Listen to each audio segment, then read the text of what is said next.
Ang pickup truck ay pinagtatrabaho, hindi dinidisplay. Mapapalaban na naman.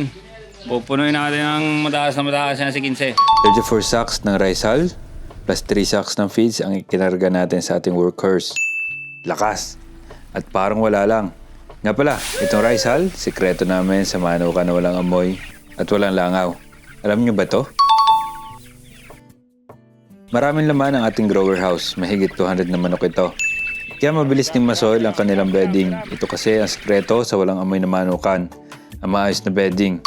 Kaya tayo ay pipick up na ulit ng new set ng fresh beddings. Okay, so palis na tayo. Magkarga tayo ng ating mga panali. Para dito, magdadala tayo ng ratchet straps. Itong ratchet straps ko, hindi mamahalin. Pero kung di naman pang heavy duty ang kailangan mo, this serves its purpose pa rin. Hindi ko makalimutan itong ating sako. Okay, tara! Mapapalaban na naman. Pupunuin natin ang mataas na si 15. Yan doon. Dumaan na rin kami sa bilihan ng feeds para tipid sa biyahe at sa gas. 2 sako na feeds, isang grower na feeds at isang starter feeds para sa ating mga manok na nasa grower house. Ita-transition na rin kasi natin sila eh. Then, iba naman para sa ating mga native pigs. Kumbaga, ito ang kanilang extender. 400 pesos lang para sa 40 kilograms. Kumbaga, 10 pesos per kilo. Diretso na tayo sa main agenda natin. Sir, good morning. Doon na late pa.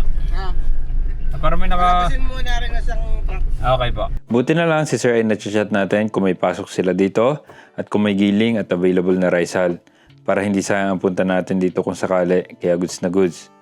Maglagay muna tayo ng pang-hold upper kasi palagi tayo sinisipon dito dahil sa alikabok para ma-minimize ang mai-inhale natin. Nakatuwa lang, nakilala tayo dito. Humingi sila ng mga sticker sa akin. Hello sa inyo mga tropa, sana makita nyo ang sarili nyo sa vlog natin. Hindi rin kami nakapasok agad dahil may nagtatali pa na truck sa harapan. 300 sacks daw ito. Pang 45 days na manok daw. Ang galing naman. Naka-deep bedding din ang 45 days. Astig ah, madalang ang gumagawa ng ganun. Nang tayo na, mapapalaban na si 15. Na naman, magaan lang naman ito pero bulky. Pero mas mapapalaban sa alikabok eh. Bagong karwash pa man din. Lagot ako sa tigka-karwash natin. Kaya naman ito. Para tayong nasa heaven. 34 sacks lang naman ang dala natin dahil yun lang ang meron tayo. At mabilis din naman nilang madadali ito. Grabe ka alikabok sa loob. Sanay na daw sila. Basic na basic. Pero ako, kahit balot na balot, ay talagang ramdam na ramdam ang alikabok. Si 15, ayun, unti-unti na rin nababalot sa alikabok. Pero okay lang yan. Itinali namin mabuti ang mga rice hull at babiyahe kami sa highway. Ayaw namin na tumulan yan sa gitna ng highway. Mayayari tayo niyan. Mahigit 1 year ko nang gamit itong ratchet strap na ito at goods na goods. Ilalagay ko ang link sa comment section. Alam niyo ba na 4 meters variant nito ay 100 pesos lang. Tapos yung 8 meters ay 108 pesos lang. Kaya meron akong 6 pieces niyan eh. Kasi sobrang mura. Di na kailangan ng tali-tali na madali din naman masira. Tingnan nyo naman ang alikabok. Akala mo ay fairy dust. Nagbigay tayo ng tip sa mga tropa. Pang-cook man lang pantawid uhaw. Uwi na. Napalaban na naman si 15. Napalaban din natin baga. Pagdating sa farm, dito pa mapapalaban ng husay. Tingnan nyo naman kaporma ng pick up kapag may karga, di ka? Kasi ito naman talaga ang purpose nito.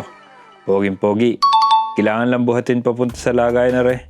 Dahil hanggang dito na lang sa may gate ng kambing kasya ang pick up. Kaya pinaghagis na lang namin papuntang loob. Very satisfying para sa akin na nasa-serve ni 15 ang purpose niya. Kargahan. Basta may karga si 15, natutuwa talaga ako. At tingin ko naman, natutuwa din si 15. Gusto niyang nahirapan kasi. Dito sa lumang kambingan pa rin namin tinambak. Pag-iba na, pero pwede pa ito. Walang ibang lalagyan eh. Dito na lang muna. Ang kailangan lang naman ay hindi direct na ulan. Medyo malayo, pero may tricycle naman tayo eh. Nag-iwan lang kami ng 2 sako pang top up sa grower house. 2 sako lang. Dahil palabas na rin naman sila sa pasture. Rice hull talaga ang sekreto para hindi lang amin at magkaamoy ang aming grower house na may 200 na mga manok. May alikabok pero walang amoy na ipot. Wala rin langaw. Dahil real time ina-absorb ng rice hull ang moisture ng ipot kaya walang umaamoy. Marami pa rin nagtatanong gaano kadalas daw mag-top up. Malalaman mo yun. Pagkita mo na ang mga ipot, pwede na mag-top up. Pag mapanghina, ayun, overdue ka na. Yun lang. Peace.